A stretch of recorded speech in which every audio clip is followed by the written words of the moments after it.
Shiva Trilogy. The Immortals of Meluha.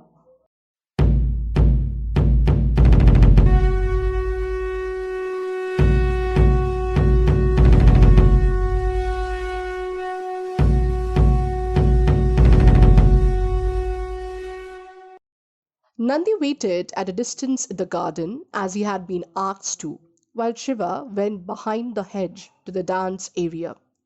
The silent dance stage had already convinced Nandi that his lord would not find anybody there.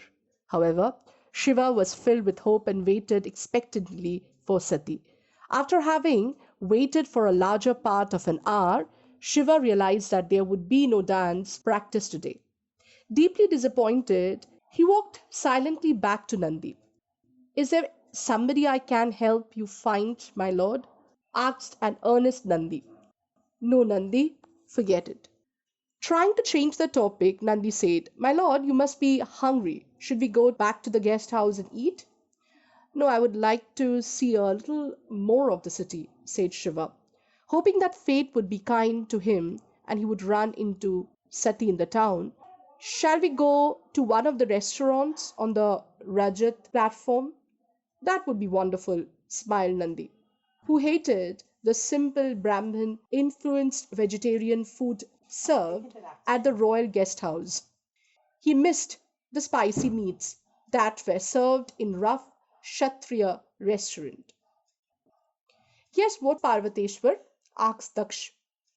My lord, I'm sorry for the sudden meeting, but I just received some disturbing news and had to tell you this in private. Well, what is it? Shiva is already causing trouble. What have you got against the Neelkanth? Groaned Daksh, raising his eyes in disapproval. Why can't you believe that the Neelkanth has come to save us? This has nothing to do with my views on Shiva, my lord. If you will please listen to my news. Chinardhwaj saw Shiva in the gardens yesterday. Chinardhwaj is here already.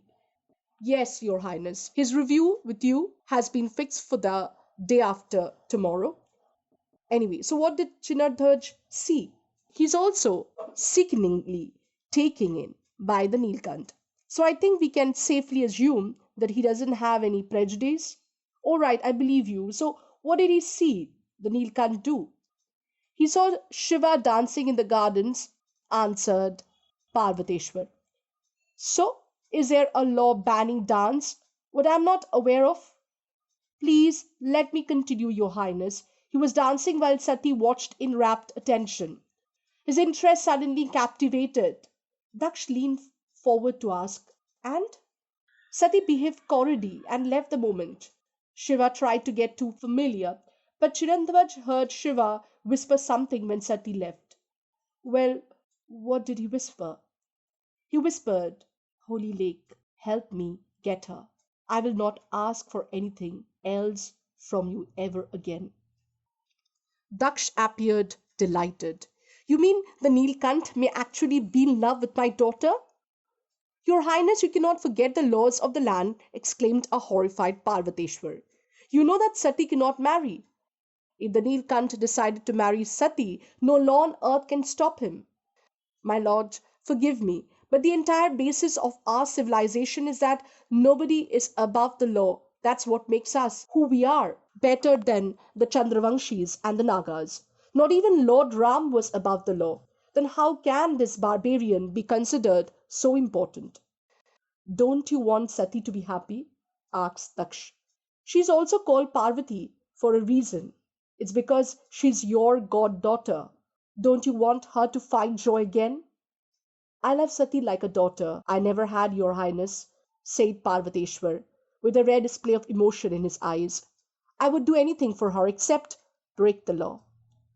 That is the difference between you and me. For Sati's sake, I would not mind breaking any of the law. She is my daughter, my flesh and blood. She has suffered enough already. If I can find some way to make her happy, I will do it, no matter what the consequences is. Shiva and Nandi tied their horses in the designated area next to the main Raj at the platform market. Walking forward, Nandi guided Shiva towards one of his favorite restaurants. The inviting aroma of freshly cooked meat brought forth a long lost hunger in Nandi that had not been satisfied in the last 2 days at the royal guest house. The owner, however, stopped Shiva at the entry.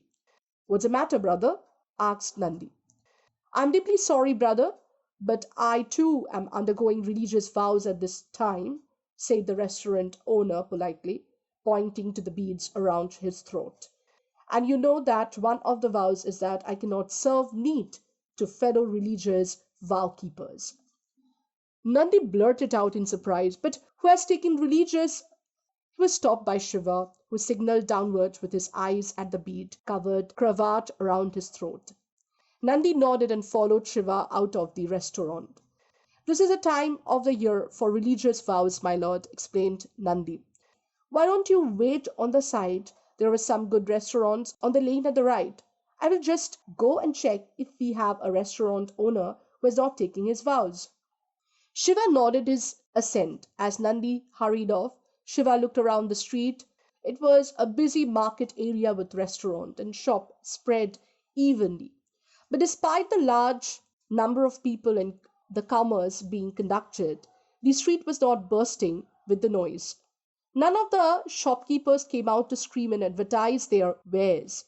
The customers spoke softly and in an unfailingly polite manner, even if they were bargaining.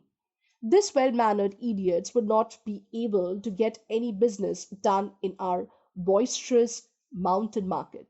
Shiva, lost in his thoughts about the strange practices of the Meluhans, did not hear the announcement of the town crier till he was almost right behind him.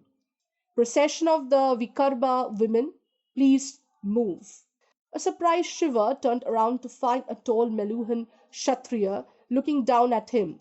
"Would you like to move aside, sir? A procession of Vikarma women needs to pass for the prayers." The crier's tone and the demure was unquestionably courteous, but Shiva was under no illusions. The crier was not asking Shiva to move, he was telling him. Shiva stepped back to let the procession pass as Nandi touched him gently on his arm. "I have found a good restaurant, my lord," said an ecstatic Nandi.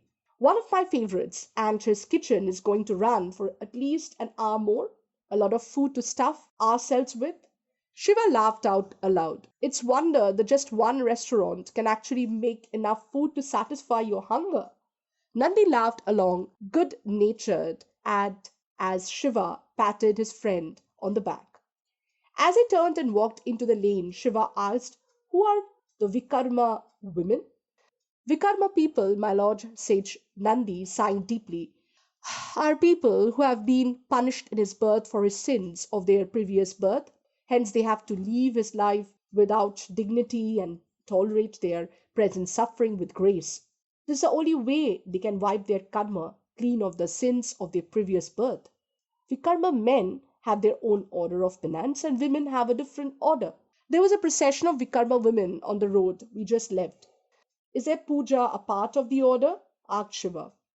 "Yes, my lord. There are many rules that the Vikarma women have to follow. They have to pray for forgiveness every month to the Lord Agni, the purifying fire god, through a specifically mandated puja. They're not allowed to marry since they may poison others with their bad fate.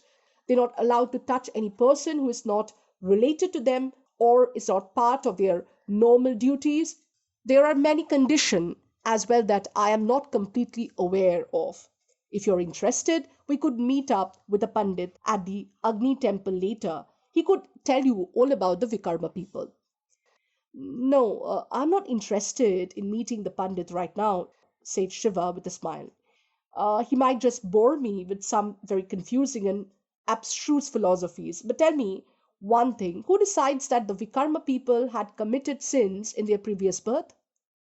"Their own karma, my lord," said Nandi, his eyes pointing at the obvious. "For example, if a woman gives birth to a still-born child, why would she be punished thus unless she had committed some terrible sin in her previous birth? Or if a man suddenly contracts an incurable disease and gets paralyzed, why would it happen to him unless the universe was penalizing him for the sin of his previous birth? That sounds pretty ridiculous to me. A woman could have given birth to a stillborn child simply because she did not take proper care while she was pregnant. Or it could just be a disease. How can anyone say that she is being punished for the sins of her previous birth? Nandi, shocked by Shiva's opinion, struggled to find words to respond. He was a Meluhan and deeply believed in the concept of karma being carried over many births. He muffled softly, "It's a law, my lord, law." Well, to be honest, it sounds like a rather unfair law to me. Nandi, crestfallen face showed that he was profoundly disappointed that Shiva did not understand such a fundamental concept about Meluha. But he also kept his counsel for fear of opposing what Shiva said. After all, Shiva was his lord. Seeing a dejected Nandi, Shiva patted him gently on the back. "Nandi, that was just my opinion. If the law works for your people, I'm sure there must be some logic to it. Your society might be a little strange at times, but it has some of the most honest and decent people I've ever met." And as a smile turned almost instantly to Nandi's face, his whole being was overcome by his immediate problem, his debilitating hunger. He entered the restaurant as a man on a mission, with Shiva chuckling softly behind. A short distance away on the main road, the procession of Vikarma women walked silently on. They were all draped in long angvastram, which were dyed in the holy blue color. Their heads were bowed low in penitence, their puja thalis or prayer plates full of offerings to Lord Agni. The normally quiet market street became almost deathly silent as a pitiful woman lumbered by. At the center of the procession, unseen by Shiva, with her head bowed low, draped in the blue angavastram that covered her from head to toe, her face a picture of resigned dignity, drudged the forlorn figure of Sati. "So, where were we, my lord?" said Daksh, as Shiva and Nandi settled down in his private office the next morning. "We were about to discuss the changes that Lord Ram brought about, your highness, and how he defeated the rebellion of the renegade Brahmins," answered Shiva. That's right," said Daksha. "Lord Ram did defeat the renegade Brahmins, but in his view, the core problem went deeper. It wasn't just an issue of some Brahmins who did not follow the code, but the problem was a conflict between a person's natural karma and what society forced him to do." "I didn't understand, your highness." If you think about it, what was the essential problem with the renegade Brahmins? Some of them wanted to be Kshatriyas and rule. Some of them wanted to be Vaishyas, make money, and live a life of luxury. However, their birth confined them to being Brahmins. But I thought that Lord Brahma had decreed that people became Brahmins through a competitive examination process, said Shiva. "That is true, my lord, but over time, this process of selection lost its fairness. Children of the Brahmins became Brahmins, children of Kshatriyas became Kshatriyas, and so on. The formal system of selection ceased to exist. A father would ensure that his children got all the resources and support needed to grow up and become a member of his own caste. So, the caste system became rigid. So, did that also mean that there could have been a person talented enough to be a Brahmin, but if he was born to Shudra parents, he would not get the opportunity to become a Brahmin?" asked Shiva. "Yes, Shiva," said Parvateshwar. Speaking for the first time to Shiva, he noticed that Parvateshwar did not fawn over him and call him Lord. In Lord Ram's view, any society that conducted its transaction based on anything beside merit could not be stable. His view was that a person's caste could be decided only on that person's karma. Not his birth, nor his sex, no other reason should interfere. "That is nice, in theory, Parvateshwar, argued Shiva. But how do you ensure it in practice? If a child is born in a Brahmin family, he would get the upbringings and the resources which would be different from that of a child born in a Shudra family. So this child would grow up to be a Brahmin even if he was less talented than the Shudra boy. Isn't this unfair to be the child born in the Shudra family? Where is the merit in the system? That was the genius of the Lord Ram, Shiva, smiled Parvateshwar. He was, of course, a brave general, a brilliant administrator, and a fair judge, but his greatest legacy is the system he created to ensure that a person's karma is determined only by his abilities, nothing else. That is what has made Meluha what is it, the greatest nation in the history. You can't underestimate the role that Somaras has played, Parvateshwar, said Daksh. Lord Ram's greatest act was to provide the Somrash to everyone. The elixir is what makes Meluhans the smartest people in the universe. The Somras is what has given us the ability to create this remarkable and near perfect society. Begging your pardon, Your Highness, said Shiva, before turning back to Parvateshwar, but what was the system that Lord Ram set up? The system is simple, said Parvateshwar.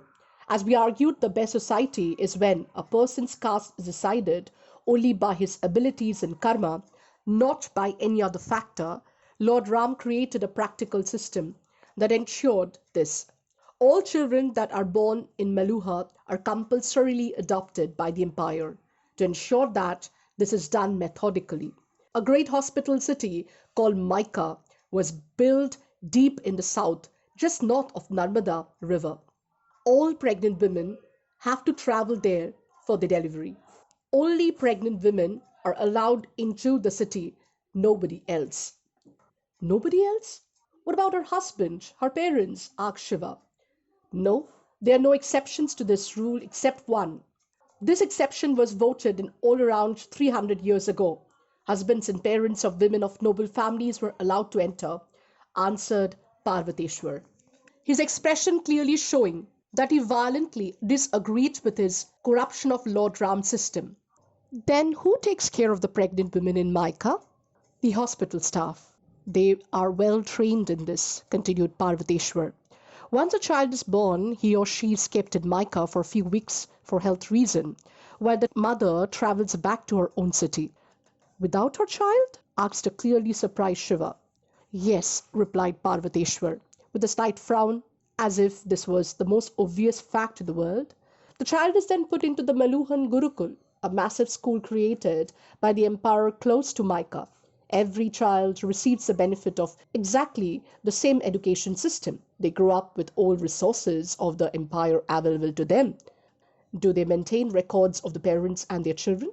Of course they do, but the records are kept in utmost secrecy and only with the record keepers of Myka. That would mean that in the Gurukul or in the rest of the empire, nobody would know whose the child's birth parent are, reasoned Shiva, as he worked out the implications of what he was hearing. So every child, whether born in a Brahmin or a Shudra, would get exactly the same treatment at the Gurukul. Yes, smiled Parvateshwar. He was clearly proud of the system. As the children entered the age of adolescence, they were all given the Somras. Thus every child had exactly the same opportunity to succeed. At the age of 15, when they have reached adulthood, all the children are given a comprehensive examination. The result of this examination decide which varn or caste the child will be allocated to, Brahmin, Kshatriya, Vaishya or Shudra. Kanakla cut in, and then the children are given one more year's caste-specific training. They wear their Varna color bands, white for Brahmins, red for Kshatriyas, green for Vaishyas, and black for Shudras, and retreat to the respective caste schools to complete their education. So that's why your caste system is called the Varna system, said Shiva. Varna means color, right? Yes, my lord, smiled Kanakala. You are very observant. With a withering look at Kanakala, Parvateshwar added sarcastically, yes, that was a very difficult conclusion to draw. Ignoring the barb, Shiva asked, so what happens after that? When the children turn 16, they are allocated to the applicant parents from their caste. For example, if some Brahmin parents had applied to adopt a child, one randomly chosen student from Micah who had won the Brahmin caste in the examination will be allotted to them. Then the child grows up with these adopted parents as their own child, and society is perfect. Marveled Shiva as the simple brilliance of the system enveloped his mind. Each person is given a position in society based only on his own abilities. The efficiency and the fairness of this system is astounding. Over time, my lord, interjected Daksha, we found the percentage of higher caste actually going up in the populations, which means that everybody in the world has the ability to excel. All it takes is for a child to be given a fair chance to succeed. Then the lower caste must have loved Lord Ram for this, asked Shiva. He gave them an actual chance to succeed. Yes, they did love him, answered Parvateshwar. They were his most loyal followers, Jai Shri Ram. But I guess not too many mothers would have been happy with this. I can't imagine a woman willingly giving up her child as soon as he is born, with no chance of meeting him ever again. But it's for the larger good, said Parvateshwar, scowling at the seemingly stupid question. And in any of the case, every mother who wants an offspring can apply for one and be allotted a child who suits her position and dreams. Nothing can be worse for a mother than having a child who does not measure up to her expectations. Shiva frowned at Parvateshwar's explanation, but let the argument pass. I do imagine that many of the upper caste, like the Brahmins, would have been unhappy with Lord Ram. After all, they lost their hold on powers. Yes, added Daksha. Many upper castes opposed Ram's reform. Not just Brahmins, but even Kshatriyas and Vaishyas. Lord Ram fought a great battle to defeat them.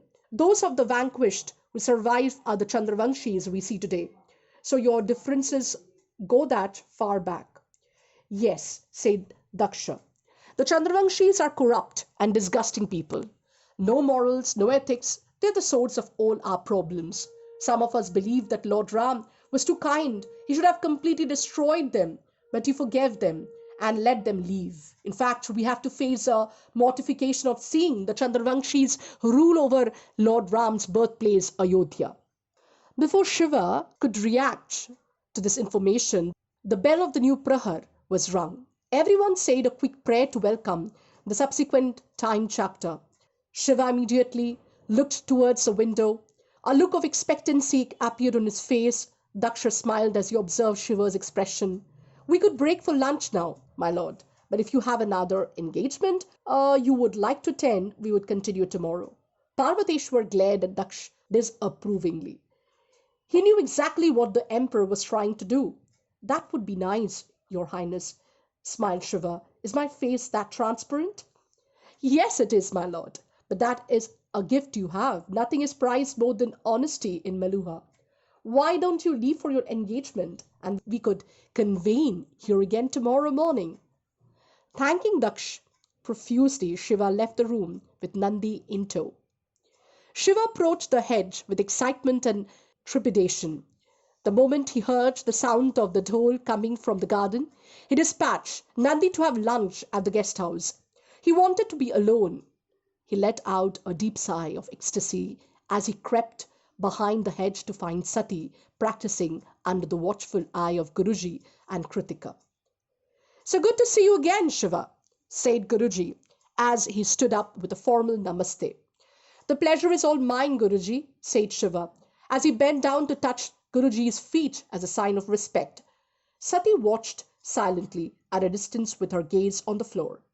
Kritika said enthusiastically, I just couldn't get your dance out of my mind. Shiva blushed at the compliment. Oh, it wasn't that good. Now you are fishing for compliments, teased Kritika. I was wondering if we could start off where we left last time, said Shiva. Turning towards Sati, I don't think I have to be your teacher or anything like that. I just wanted to see you dance. Sati felt a strange discomfort returning again. What was it about Shiva that made her feel that she was breaking the law in speaking with him?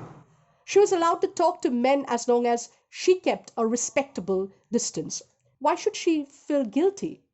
I will try my best, says Sati formally. It would be enriching to hear your views on how I can improve myself. I really do respect you for your dancing skill. Respect? Why respect? Why not love? Shiva smiled politely. Something inside told him that saying anything at this point of time would spoil the moment. Sati took a deep breath, girded her angvastram around her waist, and committed herself to the Nataraj pose. Shiva smiled as he felt Mother Earth projected her Shakti, her energy into Sati. Energized by the earth, she stood up upon.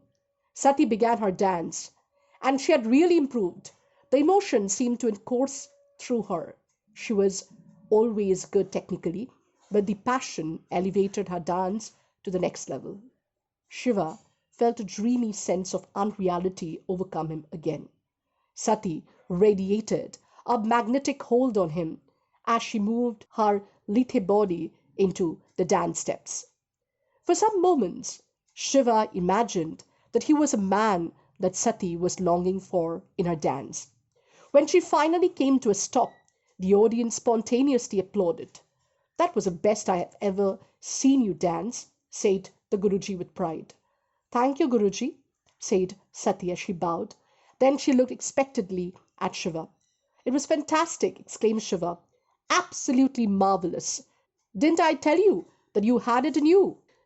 I thought that I didn't get it exactly right at the attacking sequence, said Sati critically. You're being too hard on yourself, consoled Shiva. That was just a slight error. It happened only because you missed one angle on your elbow. That made your next move a little odd. Rising swiftly to his feet, Shiva continued, see, I'll show you. He walked quickly towards Sati and touched her elbow to move it to the correct angle. Sati immediately recoiled in horror as there was a gasp from the Guruji as well as Kritika. Oh. Shiva instantly realized that something terrible had happened. I'm sorry, said Shiva. With a look of sincere regret, I was just trying to show you where your elbow should be. Sati continued to stare at Shiva, stunned into immobility. The Guruji was the first to recover his wits and realize that Shiva must undergo the purification ceremony. Go to your Pandit, Shiva. Tell him you need a Shuddhikaran. Go before the day is over. What? What is Shuddhikaran? Why should I need it? Please go for the Shuddhikaran, Shiva, said Shruti, as tears broke through her proud eyes. If something happened to you, I would never be able to forgive myself. Nothing will happen to me. Look, I'm really sorry. If I have broken some rule in touching you, I will not do it again. Let's not make a big deal out of this. It is a big deal, shouted Sati. The violence of Sati's reactions threw Shiva off balance. Why the hell is this simple thing being blown completely out of proportions? Kritika came close to Sati, careful not to touch her, and whispered, We would go back home, my lady. No, please stay, pleaded Shiva. I won't touch you, I promise. With a look of hopeless despair, Sati turned to leave, followed by Kritika and Guruji. At the edge of the hedge, she turned around and beseeched Shiva once again. Please go for your Shuddhikaran before the nightfall. Please. At the look of uncomprehendingly mutiny on Shiva's face, the Guruji advised, Listen to her, Shiva. She speaks for your own good. What bloody nonsense, yelled Shiva, as his disturbed thoughts finally broke through his desperate effort at silent acceptance. He was lying in his bedroom at the royal guest house. He had to undergo the Shuddhikaran. He had not even bothered to find out where the ceremony was. Why would I need to be purified for touching Sati? I want to spend all my remaining years touching her in every possible way. Am I going to keep on undergoing a Shuddhikaran every day? Ridiculous. Just then, a troubling thought entered Shiva's mind. Is it because of me? Am I not allowed to touch her because I'm caste unmarked? An inferior barbarian? No, that can't be true, whispered Shiva to himself. Sati doesn't think that like that. She's a good woman. But wait, what if it's true? Maybe if she knows I am the Neelkanth?